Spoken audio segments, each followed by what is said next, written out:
नमस्कार, खबर उत्तराखंड देख रहे हैं आप। मैं हूं आपके साथ भावना त्रिपाठी। रुक करेंगे प्रदेश की तमाम बड़ी खबरों की ओर।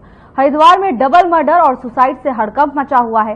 रानीपुर कोतवाली क्षेत्र की टिहरी विस्थापित कॉलोनी में रहने वाले एक शख्स ने पत्नी और सास की गोली मारकर हत्या कर दी और इसके बाद खुद भी आत्महत्या कर ली। पुलिस तीनों शवों को लहूलुहान हालत में घर के अंदर मिले।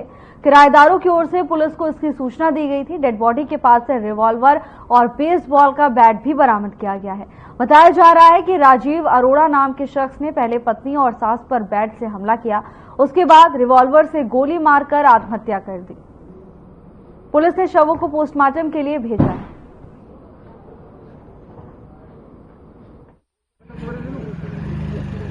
दरवाजा जब नहीं खोला गया तो पुलिस को सूचना दी गई। पुलिस मौके पे आई, दरवाजा खोली तो 3 डेड बॉडीज पड़ी हुई थी, 2 बेड पे और एक जमीन पे। और एक जो मृतका है वो ओल्ड एज की है, 80-85 की एज की संभवतः लग रही है, और एक जो मृतका है वो लगभग 45 साल के हैं, और एक व्यक्ति वो भी लगभग 50 के अराउंड उनकी एज है। जो प्रथम दृष्टया प्रतीत हो रहा है कि व्यक्ति द्वारा 2 लोगों का मर्डर करने के बाद स्वयं को गोली मारी गई, क्योंकि पिस्टल भी बगल में बरामद हुई है।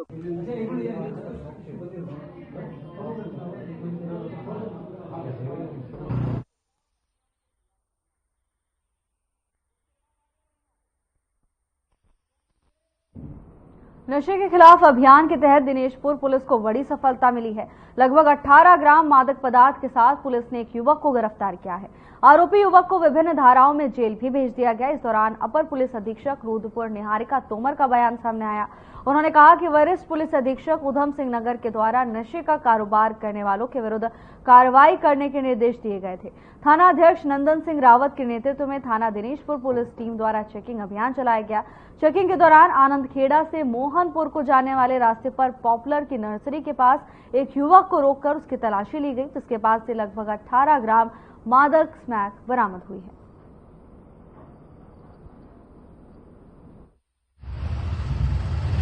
कल दिनांक 22 नवंबर 2023 को शाम करीब 6:15 बजे थाना दिनेशपुर में आनंदपुर से मोहनखेड़ा जाने वाले रास्ते में पॉपुलर की नर्सरी के पास थाना दिनेशपुर की टीम द्वारा एक अभियुक्त गिरफ्तार किया गया था।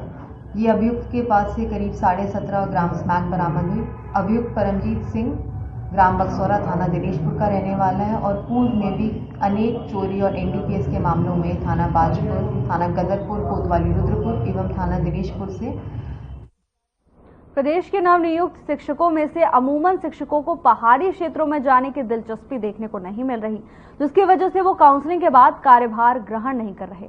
इस बात पर उत्तराखंड की डीजी शिक्षा झरना कमठान ने कहा कि बेसिक शिक्षकों 2906 पदों पर काउंसलिंग चल रही थी, जिसमें 4 स्तरों की काउंसलिंग होने के बाद 600 पद पर नियुक्ति होना बाकी है। इसके साथ ही उन्होंने कहा कि 25 नवंबर के बाद शिक्षकों की ज्वाइनिंग की स्थिति स्पष्ट होगी और उसी के बाद 5वें स्तर की काउंसलिंग भी की जाएगी।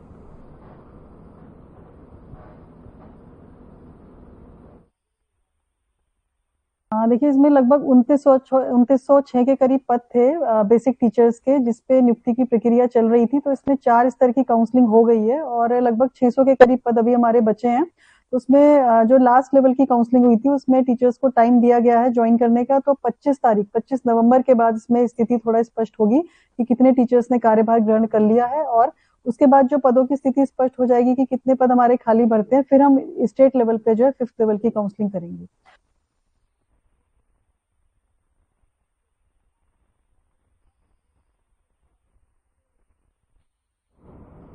उत्तराखंड में नवंबर के महीने में अब तक करीब 18 से ज्यादा लोगों की सड़क दुर्घटनाओं में मौत हो चुकी है, जिससे लेकर प्रदेश की पुलिस के साथ डॉक्टर्स भी काफी परेशान हैं।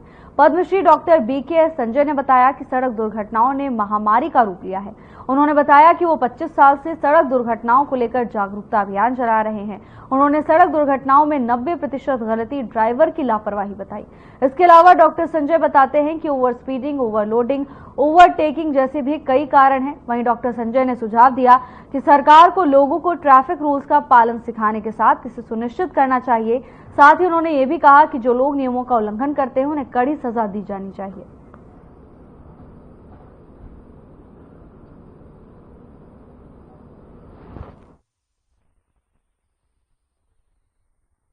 फैक्टर्स तो प्राइमरीली हम लोग सेंसिटाइज कर सकते हैं, मतलब कहने का मतलब है कि एक्सीडेंट्स कम से कम हो, ठीक है। उसके लिए पब्लिक अवेयरनेस प्रोग्राम्स हो सकते हैं जो कि गवर्नमेंट के साथ कोऑर्डिनेट करके बनाए जा सकते हैं। स्कूल हैं, कॉलेजेस हैं, तो टारगेट पॉपुलेशन वैसे सबसे अच्छा है कि हम स्कूल्स में बच्चों को, जैसे हम लोग को ABCD पढ़ाई जाती है, माँ बाप हर रोज यही घंटों तक बच्चों को सिखाते हैं ABCD। ऐसी ट्रैफिक रूल्स के बारे में भी हमें बहुत ज्यादा एम्फेसाइज करना चाहिए। इसके वजह से ये होगा कि बच्चे जब बहुत ही यंग एज में इस चीज को इनकलकेट कर लेंगे और हमारे हैबिट्स में आ जाएगा। तो इस तरह के देखिए कि जो रात की दुर्घटनाएं होती हैं वो जानलेवा होती हैं, और जिसको आप पॉलीट्रामा कहते हैं वो जानलेवा होता है। आप इसको ऐसे समझिए, जांघ की हड्डी टूटी तो उसमें लगभग 1 लीटर तक खून निकल जाता है। दोनों टांगे निकल गई, 2 लीटर खून निकल गया। हमारे शरीर में जो खून होता है वो 5 और 5.5 लीटर ही होता है। तो आप सोचिए कि यदि 5 में से 2.5 निकल गया तब उसका क्या बनेगा। तो ये तो बहुत खरा है। तो हम तो सड़क दुर्घटनाओं में सर खरोंच से लेके जान। कॉर्बेट नेशनल पार्क और उसके आसपास के डिवीजनों में वन्य जीवों की सुरक्षा सुनिश्चित करने के लिए वन विभाग ने प्रतिदिन 200 वन कर्मियों द्वारा करीब 1000 किलोमीटर की पैदल गश्त की जा रही है। कालागढ़ टाइगर रिजर्व के DFO नवीन चंद्र पंत ने जानकारी देते हुए बताया कि वन्य जीवों की सुरक्षा में किसी प्रकार की कोई लापरवाही ना हो, इस बात की लगातार समीक्षा की जाती है।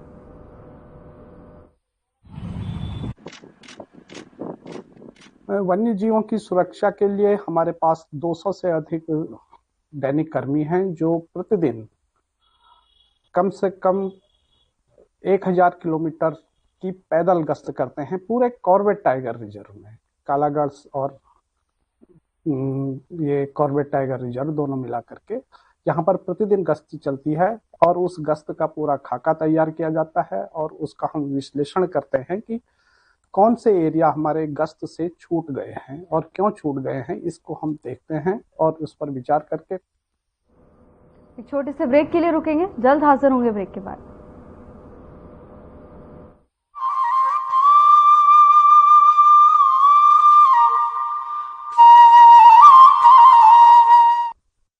नशा करने के लिए कई लोगों द्वारा एक ही सिरिंज का इस्तेमाल करना HIV के प्रसार का एक बड़ा कारण है। प्रदेश में HIV और एड्स से डटकर मुकाबला करने और इसके प्रसार की रोकथाम हेतु बड़े स्तर पर कार्यक्रम चला रही है उत्तराखंड सरकार। राष्ट्रीय एड्स नियंत्रण कार्यक्रम के तहत उत्तराखंड राज्य एड्स नियंत्रण सोसाइटी पूरे जोरों पर अपनी गतिविधियों का संचालन कर रही है। इंजेक्शन से नशा करने वालों यानी IDU के लिए राज्य में NGO के माध्यम से लक्षित हस्तक्षेप यानी TI प्रोजेक्ट लागू किया जा रहा है। इसके तहत 7 TI NGO के माध्यम से 2000 से अधिक ऐसे लोगों की मदद की जा रही है जो इंजेक्शन से नशा करते हैं। TI कार्यक्रम के तहत इन लोगों को काउंसलिंग, HIV और syphilis screening, abscess management, needle syringe के नुकसान को कम करने वाली सेवाएं जैसी कई जरूरी सुविधाएं प्रदान की जाती हैं। नशीली दवाओं की लत के शिकार लोगों के परिजनों से मिलकर भी उन्हें मोटिवेशनल सपोर्ट दिया जाता है। निडल सिरिंज एक्सचेंज प्रोग्राम यानी NSEP के तहत NGO कर्मी नशीली दवाओं के इंजेक्शन लगाने वालों को नई सुई और सिरिंज मुहैया कराते हैं और पुरानी व इस्तेमाल की गई सुई और सिरिंज एकत्र करते हैं। साथ ही प्रशिक्षित चिकित्सा अधिकारी की देखरेख में ओपियोइड सब्स्टिट्यूशन थेरेपी यानी OST भी दी जाती है। राज्य के सरकारी अस्पतालों में 8 OST सेंटर हैं जो देहरादून, रुड़की, हरिद्वार, रामनगर, नैनीताल, रुद्रपुर, काशीपुर और सितारगंज में मौजूद है। साथ ही 2 सैटेलाइट OST सेंटर भी हैं जो दूर दराज के इलाकों में OST की सुविधा देते हैं। इंजेक्शन से ड्रग्स का नशा छुड़ाने को हम हैं तैयार। HIV एड्स रोकथाम को तत्पर उत्तराखंड सरकार। प्रदेश के निवासी जिन खाद्य पदार्थों और दवाइयों का सेवन करते हैं उनकी गुणवत्ता सुनिश्चित करने की जिम्मेदारी है उत्तराखंड सरकार के food safety and drug administration के मजबूत कंधों पर। और विगत 5 वर्षों से ये जिम्मेदारी बखूबी ढंग से निभा रही है FDA का नवनिर्मित भवन सहस्त्रधारा रोड देहरादून में मौजूद है। ये सरकारी औषधि परीक्षण प्रयोगशाला दवा के नमूनों के परीक्षण में उपयोग किए जाने वाले नवीनतम और अत्यधिक उन्नत उपकरणों से लैस है। दवा के नमूनों में माइक्रोबियल टेस्ट के लिए नए दिशा निर्देशों के अनुरूप एक नवनिर्मित पूरी तरह सुसज्जित माइक्रोबायोलॉजी लेबोरेटरी भी स्थापित की गई है।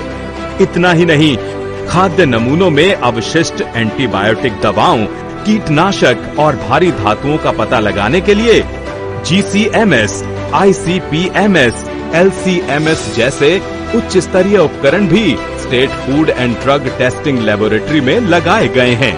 FDA समय समय पर बाजार से खाद्य पदार्थों और दवाओं के सैंपल एकत्र कर उनकी बारीकी से जांच करती है, ताकि प्रदेशवासियों की सेहत से ना हो कोई समझौता। 2022-23 में 460 सैंपल में से 80 सैंपल गुणवत्ता टेस्ट में फेल हुए। ड्रग्स कंट्रोल विंग ने नियम तोड़ने वालों पर कार्रवाई करते हुए TNC एक्ट के तहत 6 और NDPS एक्ट के तहत 8 मुकदमे दर्ज किए और 36 आरोपियों को गिरफ्तार किया। इसी तरह फूड सेफ्टी विंग ने वर्ष 2023-24 में 355 मुकदमे दर्ज किए, जिनमें से 345 मामलों के फैसले आ चुके हैं। इनमें से 332 मामलों में जुर्माने लगाए गए, जिनकी कुल राशि 1,04,23,000 है। FDA उत्तराखंड, आपके स्वास्थ्य के सच्चे प्रहरी।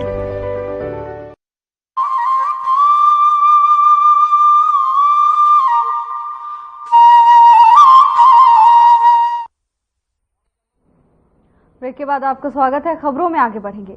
भीमताल में नौकुचिया ताल क्षेत्र के सिलोटी पंथ गांव में सोमवार की शाम पास के जंगल में घास लेने गए एक महिला को गुलदार ने हमला कर मार डाला। नजदीक में ही मौजूद अन्य महिलाओं ने चीख सुनकर शोर मचाया तो गुलदार महिला को लहूलुहान हालत में छोड़कर भाग गया। हमले में महिला ने मौके पर ही दम तोड़ दिया। सूचना मिलने पर DFO नैनीताल टीम के साथ मौके पर पहुंचे तो उधर विधायक राम सिंह कैड़ा ने मृतका के परिजनों को तत्काल मुआवजा देने और घर पर ही शव का पोस्टमार्टम कराने के लिए अधिकारियों से कहा। DFO ने बताया कि विभागीय टीमें क्षेत्र में गश्त कर रही हैं, यहां पिंजरे भी लगाए जाएंगे। उन्होंने कहा कि मृतका के परिवार को मुआवजा दिया जाएगा। उधर विधायक राम सिंह कैड़ा ने अधिकारियों से कहा है कि मृतका के परिजनों को 6 लाख रुपए मुआवजा दिया जाए।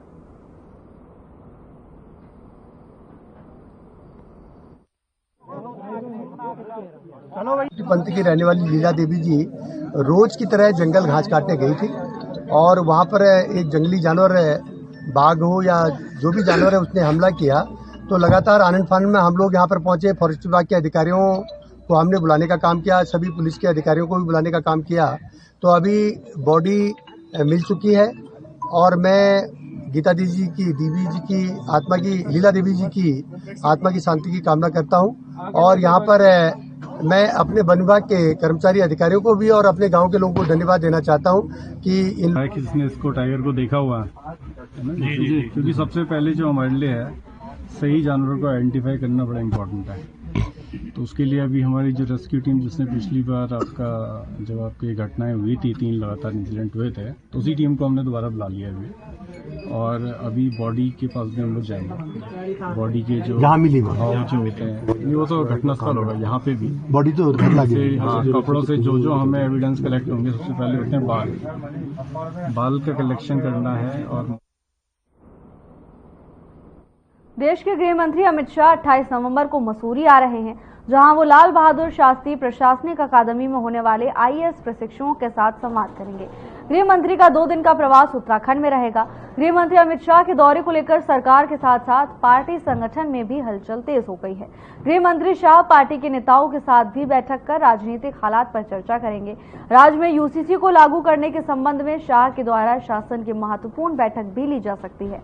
उत्तराखंड की मुख्य सचिव श्रीमती राधा रतूड़ी ने केंद्रीय गृह मंत्री के 28 नवंबर को लाल बहादुर शास्त्री प्रशासनिक अकादमी मसूरी भ्रमण कार्यक्रम के दौरान सुरक्षा और अन्य आवश्यक व्यवस्थाओं की तैयारियों के संबंध में बैठक की।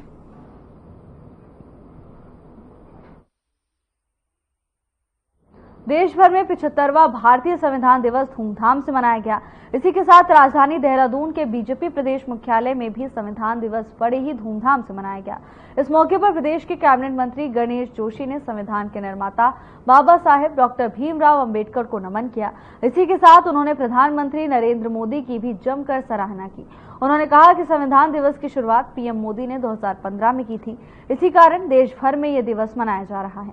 इसी के साथ उन्होंने पीएम का धन्यवाद भी किया और कहा कि संविधान निर्माता भीमराव अंबेडकर को जो सम्मान बीजेपी सरकार ने दिया है वो और किसी अन्य सरकार में नहीं मिल सकता था।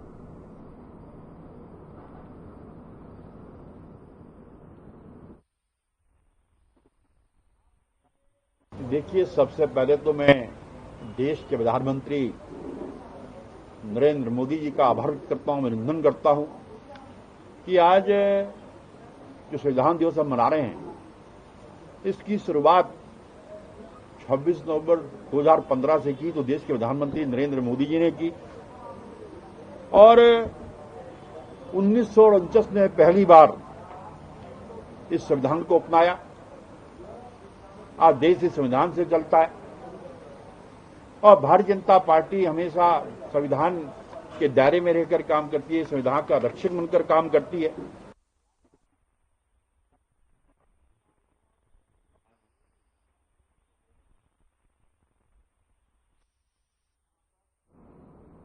मुख्यमंत्री पुष्कर सिंह धामी से सीएम आवास में नवनियुक्त पुलिस महानिदेशक दीपम सेठ ने शिष्टाचार भेंट की। सीएम ने पुलिस महानिदेशक दीपम सेठ को शुभकामनाएं देते हुए कहा कि राज्य में कानून व्यवस्था के साथ ही पुलिस को स्मार्ट पुलिसिंग की ओर ले जाना है। उन्होंने कहा कि पुलिस के सशक्तिकरण के साथ उन्हें एडवांस टेक्नोलॉजी के माध्यम से भी जोड़ना है। राज्य सरकार का संकल्प ड्रग्स फ्री उत्तराखंड बनाना है, जिसमें पुलिस की अहम भूमिका है। उन्होंने कहा कि समाज में नशे के खिलाफ तेजी से अभियान चलाना है और ड्रग्स माफिया और तस्करों को जेल में डालना है।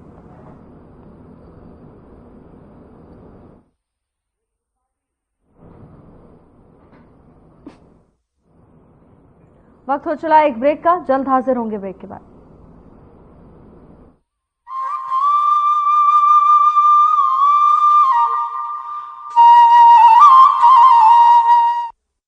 नशा करने के लिए कई लोगों द्वारा एक ही सिरिंज का इस्तेमाल करना HIV के प्रसार का एक बड़ा कारण है। प्रदेश में HIV और एड्स से डटकर मुकाबला करने और इसके प्रसार की रोकथाम हेतु बड़े स्तर पर कार्यक्रम चला रही है उत्तराखंड सरकार।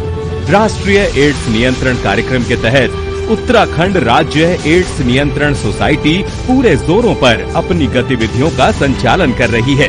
इंजेक्शन से नशा करने वालों यानी IDU के लिए राज्य में NGO के माध्यम से लक्षित हस्तक्षेप यानी TI प्रोजेक्ट लागू किया जा रहा है। इसके तहत 7 TI NGO के माध्यम से 2000 से अधिक ऐसे लोगों की मदद की जा रही है जो इंजेक्शन से नशा करते हैं। TI कार्यक्रम के तहत इन लोगों को काउंसलिंग, HIV और syphilis screening, abscess management, needle syringe के नुकसान को कम करने वाली सेवाएं जैसी कई जरूरी सुविधाएं प्रदान की जाती हैं। नशीली दवाओं की लत के शिकार लोगों के परिजनों से मिलकर भी उन्हें मोटिवेशनल सपोर्ट दिया जाता है। निडल सिरिंज एक्सचेंज प्रोग्राम यानी NSEP के तहत NGO कर्मी नशीली दवाओं के इंजेक्शन लगाने वालों को नई सुई और सिरिंज मुहैया कराते हैं और पुरानी व इस्तेमाल की गई सुई और सिरिंज एकत्र करते हैं। साथ ही प्रशिक्षित चिकित्सा अधिकारी की देखरेख में ओपियोइड सब्स्टिट्यूशन थेरेपी यानी OST भी दी जाती है। राज्य के सरकारी अस्पतालों में 8 OST सेंटर हैं, जो देहरादून, रुड़की, हरिद्वार, रामनगर, नैनीताल, रुद्रपुर, काशीपुर और सितारगंज में मौजूद है। साथ ही 2 सैटेलाइट OST सेंटर भी हैं, जो दूर दराज के इलाकों में OST की सुविधा देते हैं। इंजेक्शन से ड्रग्स का नशा छुड़ाने को हम हैं तैयार। HIV एड्स रोकथाम को तत्पर उत्तराखंड सरकार। प्रदेश के निवासी जिन खाद्य पदार्थों और दवाइयों का सेवन करते हैं, उनकी गुणवत्ता सुनिश्चित करने की जिम्मेदारी है उत्तराखंड सरकार के food safety and drug administration के मजबूत कंधों पर। और विगत 5 वर्षों से ये जिम्मेदारी बखूबी ढंग से निभा रही है FDA का नवनिर्मित भवन सहस्त्रधारा रोड देहरादून में मौजूद है। ये सरकारी औषधि परीक्षण प्रयोगशाला दवा के नमूनों के परीक्षण में उपयोग किए जाने वाले नवीनतम और अत्यधिक उन्नत उपकरणों से लैस है। दवा के नमूनों में माइक्रोबियल टेस्ट के लिए नए दिशा निर्देशों के अनुरूप एक नवनिर्मित पूरी तरह सुसज्जित माइक्रोबायोलॉजी लेबोरेटरी भी स्थापित की गई है। इतना ही नहीं, खाद्य नमूनों में अवशिष्ट एंटीबायोटिक दवाओं कीटनाशक और भारी धातुओं का पता लगाने के लिए GCMS, ICP-MS, LC-MS जैसे उच्च स्तरीय उपकरण भी state food and drug testing laboratory में लगाए गए हैं। FDA समय समय पर बाजार से खाद्य पदार्थों और दवाओं के सैंपल एकत्र कर उनकी बारीकी से जांच करती है ताकि प्रदेश वासियों की सेहत से ना हो कोई समझौता। 2022-23 में 460 सैंपल में से 80 सैंपल गुणवत्ता टेस्ट में फेल हुए। ड्रग्स कंट्रोल विंग ने नियम तोड़ने वालों पर कार्रवाई करते हुए TNC एक्ट के तहत 6 और NDPS एक्ट के तहत 8 मुकदमे दर्ज किए और 36 आरोपियों को गिरफ्तार किया। इसी तरह फूड सेफ्टी विंग ने वर्ष 2023-24 में 355 मुकदमे दर्ज किए, जिनमें से 345 मामलों के फैसले आ चुके हैं। इनमें से 332 मामलों में जुर्माने लगाए गए, जिनकी कुल राशि 1,04,23,000 है। FDA उत्तराखंड, आपके स्वास्थ्य के सच्चे प्रहरी।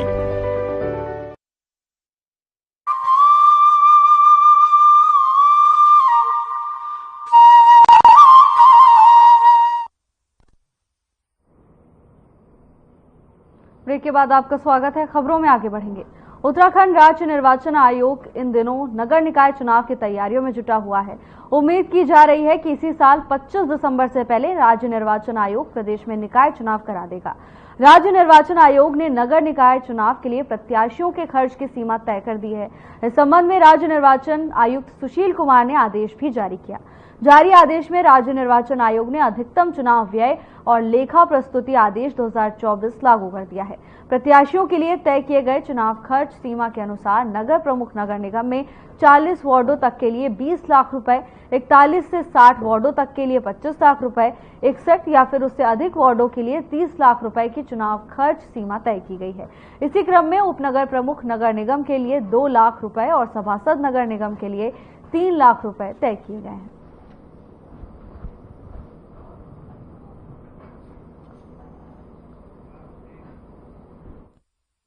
बेरोजगार संघ ने पुलिस कांस्टेबल भर्ती में आयु सीमा बढ़ाने और महिलाओं के अतिरिक्त पद जोड़ने की मांग को लेकर सचिवालय तक कूच किया।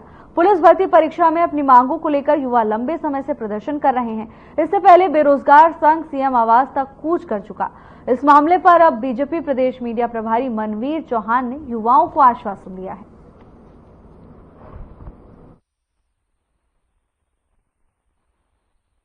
हमारी भारतीय जनता पार्टी की सरकार बेरोजगारों के हितों के लिए हमेशा आगे रही है और उनके हितों के लिए हमेशा कार्य करती रही है। लेकिन पुलिस विभाग में आयु सीमा को लेकर के जो बात की जा रही है, वो सरकार की जो नियमावली होती है, जो पुलिस विभाग की जो नियमावली है, उसके अनुसार ही उस पर विचार किया जाएगा। और कोई भी विभाग हो, जहां पर भी कोई भर्ती होती है,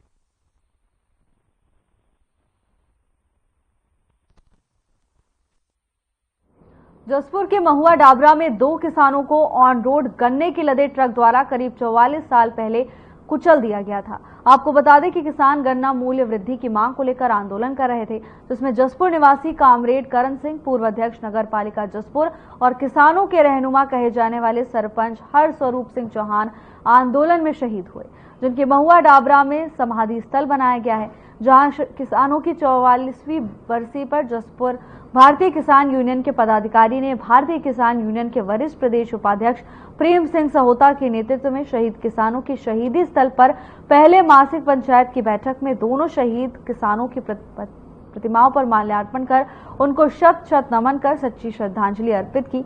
साथ ही बैठक में उपस्थित समस्त किसानों ने 44 वर्ष पूर्व शहीद हुए दोनों किसानों को सरकार से शहीदी का दर्जा दिलाने की मांग की। हमारे क्षेत्र के 2 किसान स्वर्गीय हरस्वरूप सिंह, स्वर्गीय करण सिंह, जो किसान आंदोलन में गन्ने की समस्या को लेकर धरना प्रदर्शन कर रहे थे, उनको ट्रैक्टर से कुचल कर हत्या कर दी गई। उनको श्रद्धांजलि देने यहाँ किसान यूनियन के साथी, उनके परिवार के लोग और हमारे सम्मानित किसान यहाँ। आज ये हमारे ना 1980 में 2 किसान गन्ना के रेट बढ़ाने के लिए आंदोलन चल रहा था, उसमें शहीद हो गए थे। यही इसी पुलिया पर जो महुआ डाबरा की पुलिया पर 2 शहीद हो गए थे, चौधरी हरस्वरूप सिंह जी और कामरेड करण सिंह जी जो चेयरमैन थे जसपुर के। तो ये दो शहीदों को हम हर साल श्रद्धांजलि देते हैं यहाँ पर आज के दिन, और इसी कड़ी में आज जहाँ ये कार्यक्रम किया गया है, और ये पहले हम इसमें सहभागिता रखते थे बहुत। फिलहाल के लिए बस इतना ही। जल्द हाजिर होंगे नई अपडेट्स के साथ। नमस्कार।